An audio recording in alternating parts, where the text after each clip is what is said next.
नमस्ते साथीहरू, सन्चै हुनुहुन्छ? आई होप तपाईँ सबैजना सन्चै हुनुहुन्छ। हामी पनि सन्चै छौँ। आज हामी देवघाट गएर आयौँ। पहिला चाहिँ देवघाटको पुलबाट बाइक स्कुटर पारी लान मिल्थ्यो, आजभोलि चाहिँ मिल्दैन रहेछ। हामीले वारी नै स्कुटर छोड्यौँ अनि हामी चाहिँ पुलबाट पारी देवघाट गयौँ। देवघाट पारी गएको त बाँदरहरू रहेछ। दाइले चाहिँ बाइकको माया कति लागेको, फेरि बाँदरले डोक्छ भनेर। अनि बाँदरहरू पनि कति हुन्छ कि त्यहाँ, फेरि बाँदरसँग सम्बन्ध राम्रो छैन कि हाम्रो। अनि भाइ चाहिँ फेरि बाँदरले देखेपछि मक्कै परेर बसिरहेको कि।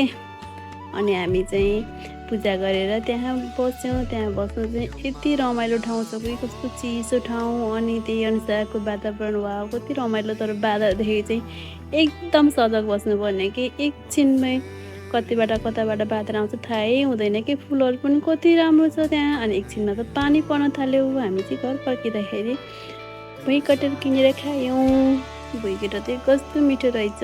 अनि हामी घर फर्क्यौँ। By by.